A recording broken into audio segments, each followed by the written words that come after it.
Political scientists focus on two factors in relation to elections: supply side and demand side. The demand side relates to the wants of the electorate. For example, an electorate increasingly dissatisfied with immigration will likely vote for a party with a strong stance against immigration. It's not rocket science. The supply side, however, focuses on the parties themselves, their internal dynamics and their inter-party competition. Not only does the demand side alter the viable political messages of the political parties, but also the supply side alters the political wants and possibilities provided to the populace.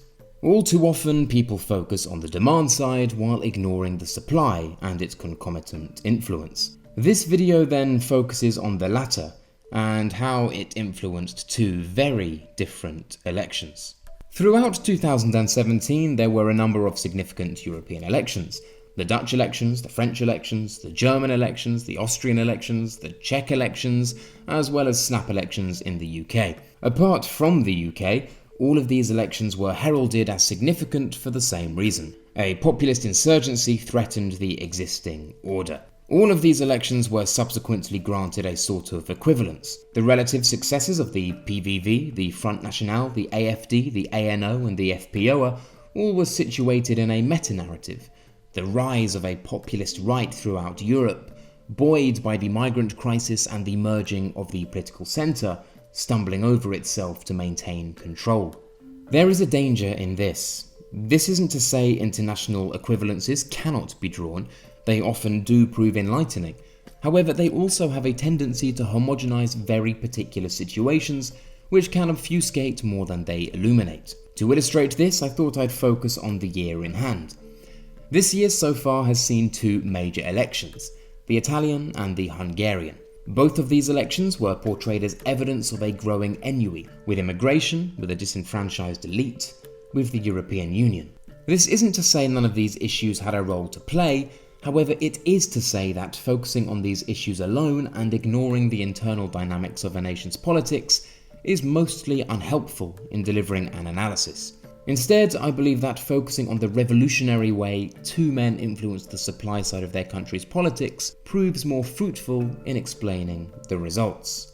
Not only do both Italy and Hungary possess geographic proximity, but also a somewhat similar political history. The turn of the 21st century was particularly tumultuous and heavily influenced by the machinations of two politically savvy players, Berlusconi and Viktor Orban. The 1989 reburial of Imre Nagy and Viktor Orban's rousing speech against the Kadar regime is largely credited as being the end of communism in Hungary, with party politics emerging a year later. The fall of the First Republic of Italy occurred a few years later, and thanks to Berlusconi's formation of Forza Italia in 1993, Italy found itself with a bipolar democratic system, with a centre-left and a centre-right. Orban was able to organise Hungarian politics along a similar vein post the 1994 elections after the decimation of the right-wing MDF. Fidesz tilted rightward and became the dominant force to the right of the spectrum. Both Orban and Berlusconi oriented the centre-right towards a strongly anti-communist platform, although for very different reasons. Orban viewed Hungary's transition away from communism as farcical, as state functionaries immediately switched to a capitalist framework and remained in power, firmly entrenched in the state's machination. Berlusconi differently stood strongly against communism for mostly personal reasons. He winced at the idea of left-wing ideologues taking the reins and dismantling his media empire, and viewed a judiciary itching to chase him up on his legal misdemeanors as politically motivated. His vision for the Italian nation was one that trumped the individual over the nation, and this is a very important difference. The centre-right in Hungary under Orban was, and is, transformative. Orban, prior to gaining his two-thirds majority in 2010, sought to utterly reorganise the state and finally enact the revolution that, according to him, never occurred post-communism. Berlusconi, politically if not stylistically, was more in favour of the status quo. Economics played a large part in this. Although growth had slowed in Italy, the economy was still ticking along comfortably. Berlusconi came to power briefly in 1994 under a platform of economic liberalism, something the centre-right in Italy, with Berlusconi at the helm, would continue to ostensibly support. Orban, on the other hand, came to reject liberal economics. In fact, the political left in Hungary is decidedly more right-wing than the political right have ever been. Orbán came to power for the first time in 1998 and did so after hefty austerity packages had been instituted by the centre-left. The creation of a national identity was also at the forefront of the respective leaders' imagination. This was slightly more cumbersome for Berlusconi than it was for Orbán, and is something, in Italy's case, that has never been a successfully completed project. Italy is a country characterized by stubborn regional division.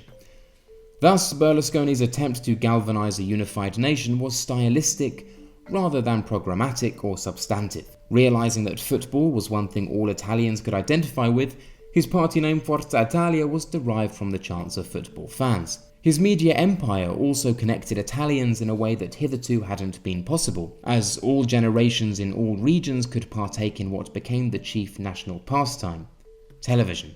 Of course, a lot of this was undercut by Berlusconi's continual association with the Lega Nord, a party that wanted increased federalization and decentralization. Orbán had more to work with, and was able to use narratives of national rebirth and the correction of past wrongs. The Treaty of Trianon, for example, has been a particularly sore point for those on the Hungarian right. Passed in 1920 after the First World War, the treaty shrunk the borders of Hungary and thus stripped millions of citizenship. One of Orbán's first acts in government in 1999 was to grant citizenship and support to the millions of Hungarians in surrounding territories.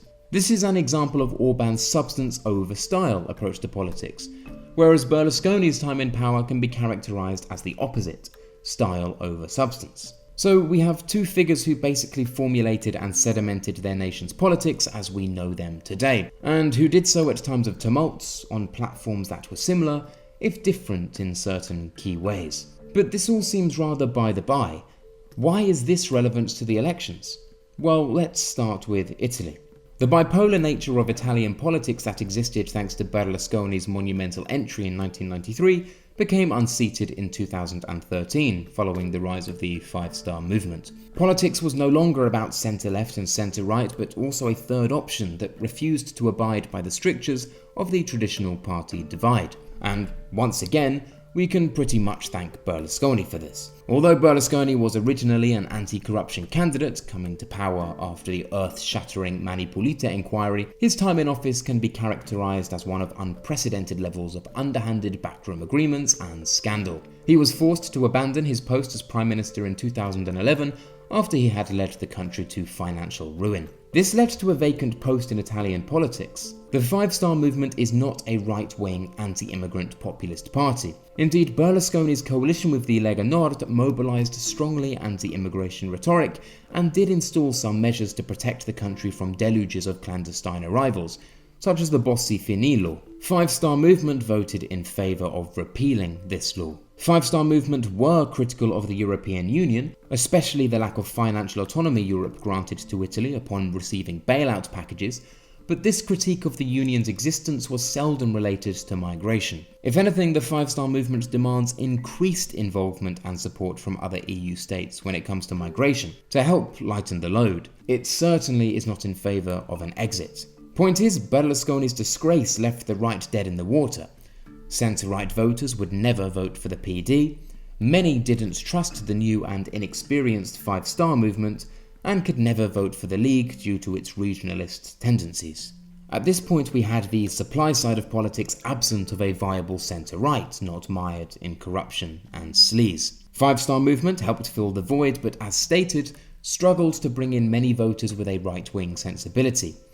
Now this is the crux of the League's success under Salvini. Salvini, at least ostensibly, severed the League of its regionalist tendencies and plugged the big centre-right hole left by Berlusconi, who few ever wanted to vote for again. It's all too easy to attribute Salvini's success to anti-immigration alone. Sure, it certainly played a part, but perhaps a bigger part was played by the decline of Berlusconi, with swathes of voters having nowhere to turn, leaving the political system in turmoil. To put the point of the above in simpler terms, Salvini's success was largely due to supply-side factors related to the decline of Berlusconi. Immigration played its part too, of course.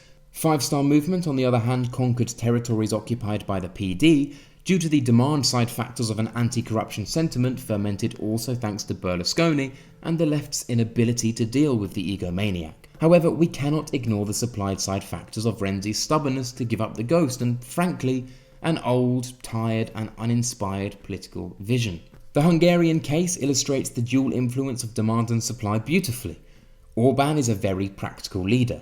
Immigration only recently became a central platform of his and can be seen as a capitalization on increased public anxiety. Thus, we have the supply being influenced by the demand. Moreover, the demand was hugely transformed into support for Orbán thanks to the state of the supply, the political imbroglio the other parties found themselves in, divided and moribund. Thus, despite a hefty portion of the electorate not feeling particularly enamored with Orbán, he retained his 2/3 majority. Similarly to Italy, corruption has also been a facet, but not corruption related to Orbán, but instead his opponents. The infamous Odzod speech, where the centre-left admitted to lying through their teeth throughout their tenure, stopped the political left dead in their tracks, and the left-leaning populists, without a supply until the newly formed Politics Can Be Different party came onto the scene in 2010. Thus, both of these elections can be seen as the apotheosis of the supply-side factors in their respective countries. The Italian case can best be seen as a rejection of the politics of Berlusconi,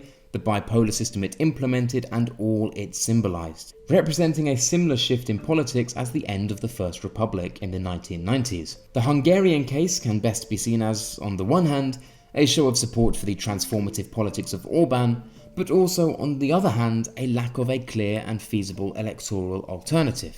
So, why this video then? The increasing partisanship online has made detailed political discussion difficult. Elections are becoming reduced to the issues of the day that reflect talking points for each respective side. Both of these elections have been trumped as victories for the right and losses for the left, with very little recourse made to the respective political histories of the nations involved. Instead, elections have been reduced to referendums on the EU or immigration, utterly ignoring the complex goings-on within nations that are often highly removed from the more perennial issues of modern politics. This, of course, is not to say that there is no interconnectivity, or that each nation is an isolated vacuum removed from any European context, but it is to suggest that greater care should be taken in presenting political events as a triumph or loss for a given political perspective, transcending the borders of the nations involved. The evolution of this channel is a case in point. This channel did initially start treating the populist right as a somewhat homogeneous bloc that arose about the same time. This is a view I have moved away from the further I have burrowed down the rabbit hole,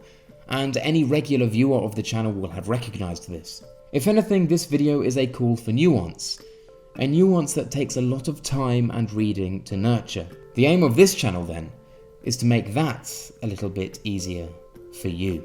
Thanks a lot for watching this video. If you liked the video, don't forget to click like, and please do subscribe if you haven't already. As always, a huge thank you to my patrons. It's thanks to you guys that these videos are regular. If it's within your means to do so, then please do consider becoming a patron yourself. As always, thanks a lot, and until next time.